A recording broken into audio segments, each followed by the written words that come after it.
Selamat sore. Di pertemuan terakhir ini, saya akan membahas satu topik yang cukup menarik, yaitu mengenai medication error.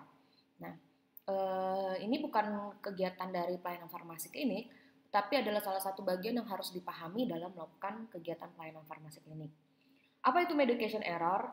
Medication error atau yang disingkat ME adalah suatu kejadian kesalahan dalam rangkaian pengobatan yang seharusnya dapat dicegah, di mana kesalahan tersebut dapat menyebabkan bahaya pada pasien atau dapat berkembang menjadi penggunaan obat yang tidak tepat, di mana pengobatan masih berada dalam tanggung jawab profesi kesehatan pasien atau keluarga pasien.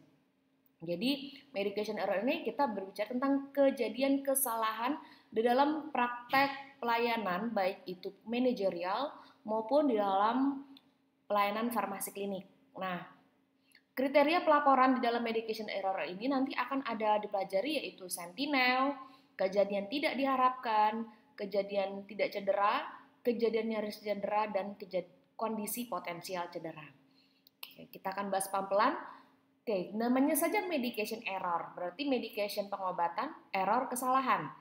Artinya di dalam Keputusan Menteri Kesehatan RI nomor 1027 Menkes SK 9/2004 dikatakan bahwa medication error merupakan kejadian yang merugikan pasien akibat pemakaian obat selama dalam penanganan tenaga kesehatan yang sebetulnya dapat dicegah. Jadi pada dasarnya medication error ini tentu sangat merugikan pasien, di mana sebenarnya kejadian ini bisa dicegah. Oleh karena itu dalam farmasi kita harus mengetahui apa saja contoh-contoh medication error, bagian-bagiannya. Yang pertama, ordering error. Jadi pada saat peresepan. Transcribing error. Ya, transcribing error. Itu kita harus paham juga pada saat melakukan proses transkrip ya. Transkrip itu berarti kita membaca gitu ya, membaca apa yang kita lihat di dalam resep. Terus dispensing pada saat proses penyiapan dan administering pada saat proses pemberian. Jadi error itu, kesalahan itu bisa terjadi mulai dari saat diresepkan sampai obat itu diberikan. Nah, ini masing-masing ada kesalahannya.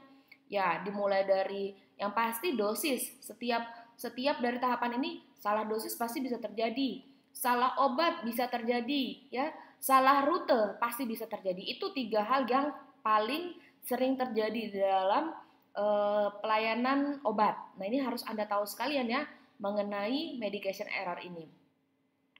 Berdasarkan grafik ini, kita bisa lihat bahwa proses yang paling banyak errornya itu adalah pada saat administration error, artinya pada saat proses pemberian, dan juga pada saat prescribing, berarti pada saat proses peresepan. Jadi baik pada saat peresepan di bagian hulu kita bisa bilang ya, ordering ini, dan pada saat proses administering atau pemberian itu banyak terjadi kesalahan. Oleh karena itu, kita yang melakukan pelayanan farmasi klinik itu harus mengetahui di mana titik-titik bisa terjadi kesalahan, nah, terutama dalam manajemen dan penggunaan obat di dalam telaah resep ini ya, yang diberi warna hijau ini hal-hal yang kita harus pahami di samping penyiapan obat, telah obat ya, tapi di dalam semua ini bagaimana kita memanajemen pelayanan obat itu berfokus pada pasien. Nah, ini adalah rantai ya, di mana kita bisa mencegah terjadinya kesalahan obat gitu. Yang pertama, dokter yang meresepkan, kita harap tulisannya jelas dan terbaca. Dokter harus memastikan bahwa pasien itu tidak ada alergi obat, tidak ada kontraindikasi maupun interaksi. Apoteker wajib mentelaah resepnya. Obatnya harus disiapkan asisten, ditelaah obatnya. Jadi beda ya, telaah resep itu berarti resepnya yang dilihat. Kalau sudah obatnya disiapkan oleh asisten, maka obatnya diperiksa lagi. Itu namanya telaah obat. Nah, label obat itu identitas pasiennya, nama obatnya, dosisnya, rutenya, dan waktu pemberiannya. Nah, perawat harus memastikan bahwa obat itu diberikan dengan prinsip 5R. Right person, orang pasiennya benar, obatnya benar, dosisnya benar, rutenya benar, dan waktu pemberiannya benar. terutama obat-obat yang sifatnya high alert itu harus dilakukan double check. Nah, saran yang bisa diberikan untuk mengubah proses pengobatan yang memang sangat menantang ya bagi seluruh rumah sakit adalah pertama harus mempunyai bisa meyakinkan adanya informasi terkait alergi pasien, karena bisa saja pasien itu datang tanpa kita tanya dia punya riwayat alergi, dan ketika obat yang teresepkan ternyata merupakan obat yang dia alergi, tentu ini merupakan kejadian yang sangat berbahaya ya, pasien bisa mengalami reaksi alergi yang tidak dikehendaki. Yang kedua adalah memiliki software interaksi obat. Nah, jadi kita harus sebaiknya rumah sakit itu punya software ya, yang dimana ketika obat itu diinput ke sistem, maka interaksi obat itu dapat dilihat. Ketiga, seorang apoteker harus mereview pengobatan yang diberikan. Keempat, harus harus tersedia material atau seperti buku referensi pada tempat pelayanan. Terus harus tadi kelima harus ada informasi terkait alergi, terus harus ada apoteker di setiap ruangan, dan bagaimana setiap pengobatan itu harus berhubungan dengan hasil lab. Nah, jadi di sini bisa kita lihat bahwa dalam monitoring itu bisa dimulai dari nakes pasien atau keluarga yang menemukan kejadian. Contohnya kita ambil simpel yang alergi tadi ya. Nah, ketika perawat misalnya tidak selalu melihat, ternyata keluarga pasien melihat kok tiba-tiba pasien ini langsung sesak nafas setelah diberikan obat gitu. Oh, kemungkinan pasien mengalami alergi. Nah, ini langsung ditemukan kejadiannya, diatasi dan dikelompokkan kejadiannya, apakah ini kejadiannya Sentinel, KTD, KTC, KNC, dan KTC. Nah, tim nakes di sini tenaga kesehatan menggrading kejadian ini. Nanti akan kita pelajari cara menggrading, terus menyusun kronologi kejadian dan merekomendasi untuk mengatasi medication error ini. Selanjutnya, ini tahapan-tahapan identifikasi. Nih tim manajemennya di sini, manajemen risiko di rumah sakit itu akan menganalisa akar masalah, melibatkan seluruh satuan kerja, terus melakukan pelaporan, langsung dilakukan rekomendasi dan laporan kepada manajemen. Nah, ini ada di rumah sakit ya, jadi nanti kalau kalian kerja di rumah sakit harus tahu bahwa kesalahan obat dan KNC ditetapkan melalui proses bersama, kesalahan obat dan KNC dilaporkan dalam kerangka waktu sesuai prosedur, yang harus ada yang bertanggung jawab terhadap laporan KNC atau kejadian nyaris cedera. Ini kita lihat tidak jadi di rumah sakit ya. Oke, nah dalam medication error itu kan memang biasa terjadi reaksi obat yang tidak diharapkan. Nah, ketika kita tahu ada reaksi obat yang tidak diharapkan, kita itu harus melakukan analisis ya. Terutama yang ini poin-poinnya, misalnya reaksi transfusi yang terjadi di rumah sakit. Nah, salah satunya apa? Semua kejadian kesalahan obat jika terjadi sesuai definisi yang ditetapkan rumah sakit. Jadi kalau terjadi kesalahan pemberian obat atau kejadian kesalahan obat, ini merupakan sebuah reaksi obat yang tidak diharapkan, dan oleh karena itu harus dilakukan analisis RCA atau root cause analysis.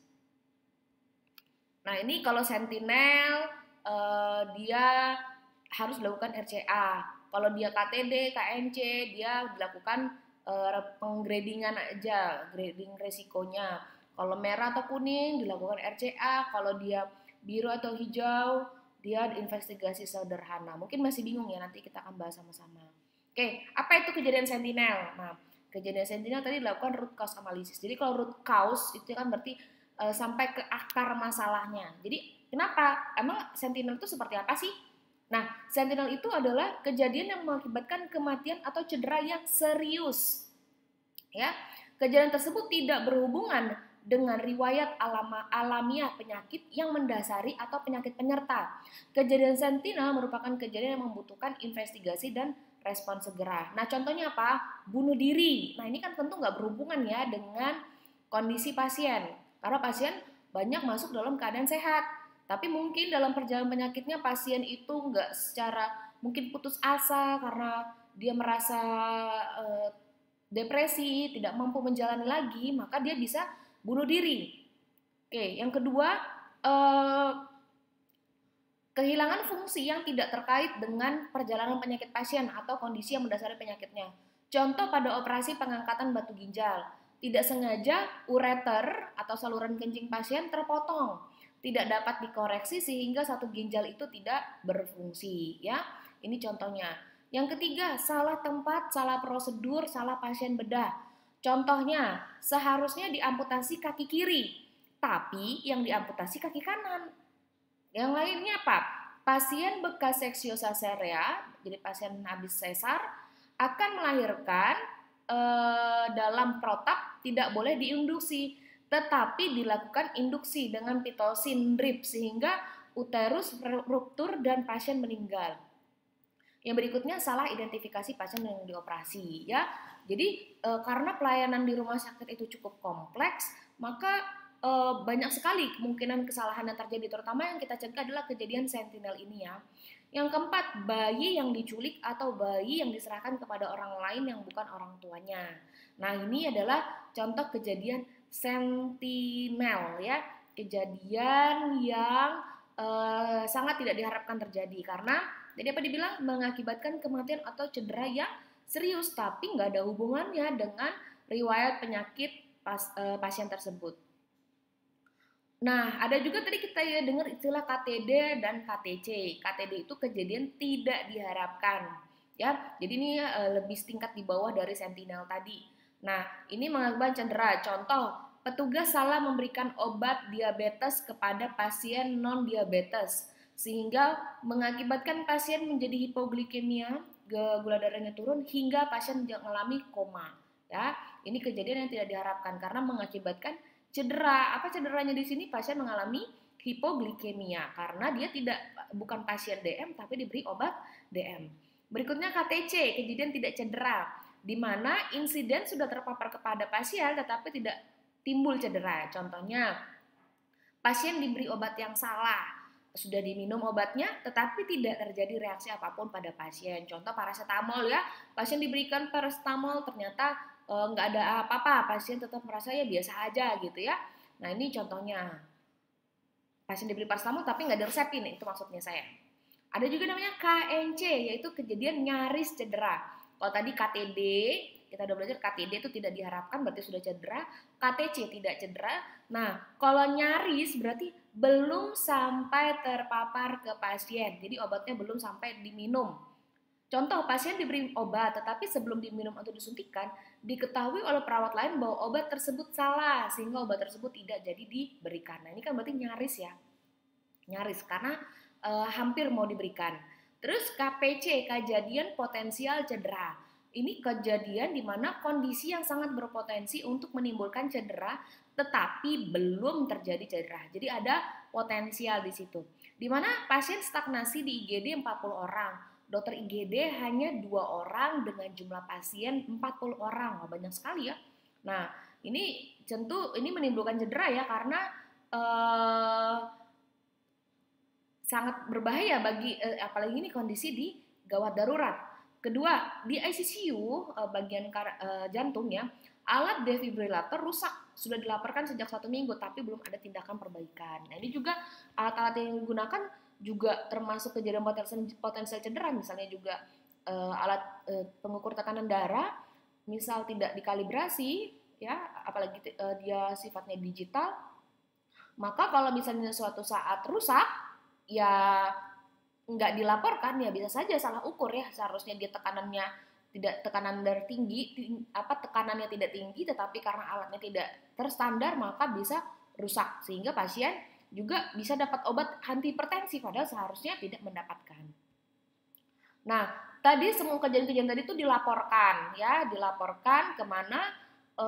Jadi wajib, ya, diidentifikasi dan dilaporkan oleh staf yang pertama kali mengidentifikasi insiden dalam 2 kali 24 jam kepada Komite Mutu dan Manajemen Risiko. Nah, ini pelaporannya nanti semua kejadian ini akan dilaporkan ujung-ujungnya ke Kementerian Kesehatan. Jadi kalau misalnya grade-nya nanti di grading itu dipilah masuk ke klasifikasi yang mana. Kalau dia biru atau hijau, maka investigasinya cukup sederhana. Di mana batas waktu untuk melakukan investigasi itu 1 minggu untuk grade biru, untuk grade hijau 2 minggu. Kalau misalnya dia grade-nya kuning dan merah, ini lebih tinggi lagi, itu dengan metode RCA, root cause analysis, dalam waktu 45 hari, nanti dilaporkan kepada direksi, ya. tujuannya ini adalah untuk perbaikan. Terus, nah apa Bu yang warna biru, hijau, kuning, merah? Nah ini harus yang diketahui ya tentang analisis matriks grading resiko. Sebenarnya nanti ketika kalian praktek di rumah sakit akan dijelaskan kembali, tapi saya akan memberikan gambaran singkat saja bahwa ada namanya yang kita harus tahu, yaitu pertama bahwa dalam melakukan grading resiko ini kita menggunakan analisis kualitatif, ya. Di mana tingkat resiko itu kita buat contohnya gini ya. Tingkat resiko 1, 2, 3, 4, 5. Ini berdasarkan dampaknya, ya. Dampaknya dulu. Jadi ketika terjadi kejadian itu apakah ada cedera? Nah, kalau tidak ada cedera berarti tingkat resikonya 1. Tapi misalnya ada cederanya luka lecet gitu ya, itu dampaknya dalam dampak ini berarti resikonya 2. Tapi kalau misalnya sampai ada luka robek, terus misalnya kurang fungsi motoriknya gitu ya, jadi itu masuk ke dampak ketiga, tingkat resiko ketiga, sorry. Nah kalau misalnya pasien jadi cacat, lumpuh gitu ya, atau misalnya ngalamin hal misalnya buta atau yang lain, maka itu tingkat resikonya 4. Terus misalnya pasien mengalami kematian ya, itu tingkat resikonya 5 akibat kejadian tersebut. Nah ini dampaknya. Nah sekarang selain dampak kita harus juga tahu probabilitasnya. Nanti dari sini kita akan menentukan dia masuk grade mana sih gitu ya. Contoh misalnya kalau kejadiannya ini terjadi dalam lebih dari 5 tahun, jarang ya istilahnya, ini level 1.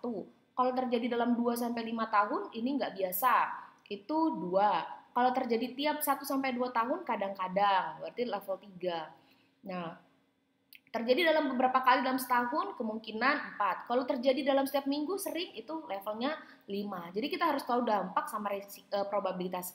Nah, dari sini kita akan mencari resikonya. Jadi setelah nilai dampak dan probabilitas diketahui, jadi kita tahu tingkat ini dampaknya yang mana, probabilitasnya yang mana, maka kita masukkan dalam tabel matriks grading resiko untuk menghitung skor resikonya. Nah, jadi ini agak membingungkan, contohnya seperti ini. Jadi kita tadi sudah saya lihatkan ya, bahwa ada dampaknya. Dampaknya 1, 2, 3, 4, 5. Dampaknya 1, kalau 1 tidak signifikan tadi ya, kita lihat sini. Tidak signifikan, minor, moderat, mayor, katastrofik. Nah ini tidak signifikan, minor, moderat, mayor, katastrofik. Jadi kita lihat dampaknya bagaimana ke pasien. Terus kemungkinannya itu bagaimana, probabilitasnya, apakah sering atau tidak, ini tadi kita sudah pelajari. Nah dari sini kita ukur. Contoh misalnya saya kasih contoh, pasien diberikan salah dikasih obat. Seharusnya dapat paracetamol, tapi seharusnya dia tidak dapat paracetamol tetapi diberikan dan pasien gak ada mengalami cedera apapun. Nah, berarti kan tidak signifikan ya, berarti masuk ke kolom ini. Nah, apakah sering terjadi di unit tersebut? Oh, misalnya kita anggap jarang terjadi, berarti ini adalah tidak termasuk grading rendah ya. Rendah. Nah, kalau rendah di sini berarti low ya. Low, resiko rendah, dilakukan investigasi sederhana paling lama 1 minggu dan diselesaikan dengan prosedur rutin. Nah, tapi nanti kalau misalnya bisa saja mengalami sampai pasien transfusi, mengalami kematian ya, mengalami kematian, kan 5 tadi kalau kematian ya. Terus kejadiannya sering terjadi, berarti ekstrim, 5 sama 5 ya, ketemu di sini. 5 berarti ekstrim. Ekstrim apa artinya? Sangat tinggi. Jadi resiko ekstrim dilakukan RCA, root cause analysis paling lama 45 hari. Terus harus tindakan segera dan perlu perhatian sampai ke direksi. Nah, untuk yang hijau, yang kuning, nanti silahkan Anda pelajari sekalian bahwa ini tingkatan-tingkatannya dalam melakukan grading dari kejadian tersebut. Nah, ini alur pelaporannya ini dari satu rumah sakit berbeda-beda ya. Yang pasti dari unit yang misalnya dari ruang perawatan atau dari instalasi farmasi terjadi kejadian, maka tentu harus dilakukan investigasi sederhana ya, ataupun RCA. Ini nanti ujung-ujungnya ini adalah kepada direksi. Ini formulir laporan medication error di salah satu rumah sakit ya, di mana dia menulis misalnya resep tidak terbaca atau misalnya temuannya tanggal berapa, tidak terbaca berapa gitu ya, jadi dia diberikan kolom-kolom untuk sebagai rekapitulasi dari insiden yang terjadi baik pada tahap prescribing, transcribing, dispensing, dan administering. Nah, nanti di sini dia kelompokkan KPC-nya itu artinya ini KPC ini berapa, contohnya ya, KNC berapa, KTC berapa, KTD berapa, sentinel berapa. Nah, ini ada penjelasan-penjelasannya. Jadi sudah saya bahas ya, kalau KPC potensial cedera, KNC belum tercapai pada pasien, KTC sudah mencapai pasien tetapi tidak menimbulkan resiko gitu ya. Ini adalah penjelasan-penjelasannya yang lebih spesifik. Ya, kalau misalnya contoh, Bu kalau obatnya kadaluarsa gitu ya. Nah, ini bagaimana nih? Apakah sudah terjadi KPC, KNC ya? Jadi ini temuan-temuan nanti akan dibuatkan pelaporannya. Nah, secara khusus di sini bahwa setiap kejadian itu harus dilaporkan dengan format seperti ini. Jadi ada data pasiennya, ada rincian kejadiannya yang memuat tanggal dan waktu insiden, kronologis pasien, jenis insidennya, orang pertama melaporkan, insiden yang menyangkut pasien, tempatnya. Jadi kejadian itu harus dijelaskan sejelas mungkin. Terus apa yang terjadi gitu ya, ini harus dijelaskan. Terus akibatnya apa, tindakan setelah ketahuan kejadian itu apa, terus siapa yang melakukan tindakan itu, pernah nggak terjadi di unit lain. Nah, nanti pelapor itu akan melakukan grading secara sederhana terlebih dahulu. Nanti setelah dia melaporkan akan ditanggapi oleh bagian manajemen keselamatan pasien dan peningkatan mutu dan keselamatan pasien di rumah sakit tersebut, maka akan dilakukan grading ulang. Ini contoh formulir prescribing error, misal ada penulisan yang dari dokter yang kurang jelas ya. Oke, ini KPC. Nah, ini contohnya kita masuk. Nah, ini contoh resep DM diabetes mellitus oleh dokter jantung ya. Kita lihat dia sudah dikasih Lantus, dikasih lagi metformin. Padahal sudah ada insulin ya, diberikan lagi metformin. Oke, ini resepnya siapa yang bisa baca? Saya nggak bisa baca nih. Ini tidak jelas. Ini contoh dari prescribing error. Nah, contoh resep disingkat dan tidak jelas. Cipro. Nah, seharusnya lengkap. Ciprofloxacin. Ini apa? As sama at-nya belakang ya. Ini apa nih? Tengah-tengahnya nih, nggak kebaca. Apakah ini asam efenamat atau asam salisilat? Nggak ada yang tahu ya. Ini apa? Nggak jelas. Ini ternyata apakah mikroginon? Nggak ada yang tahu. Ini resepnya double. Ini ada Concor, ada Bisoprolol. Ini kan sama-sama ya. Concor itu adalah merek dagangnya dari Bisoprolol. Yang ini double berarti. Nah, tidak lengkap. Berarti ini tidak ada nomor MR-nya, nggak ada tanggal lahirnya, nggak ada terus alerginya, terus nggak ada tanda R-nya. Ini salah, nggak boleh, harus ada R-nya, bahwa itu diresepkan oleh dokternya. Tidak ada paraf dokternya, ini berbahaya. Bisa aja saya yang nulis ya, kalau nggak ada R dan paraf dokternya. Nggak ada yang bisa membuktikan bahwa ini adalah resep yang ditulis oleh dokter. Oke, itu saja yang bisa saya sampaikan terkait dengan medication error. Mudah-mudahan ini bisa membantu Anda sekalian dalam persiapan menjelang UAS, dan juga ini bisa membantu Anda mengerti lebih lanjut tentang farmasi rumah sakit. Terima kasih untuk perhatiannya, sukses untuk UAS-nya, dan tetap jaga kesehatan. Salam sehat untuk kita semua.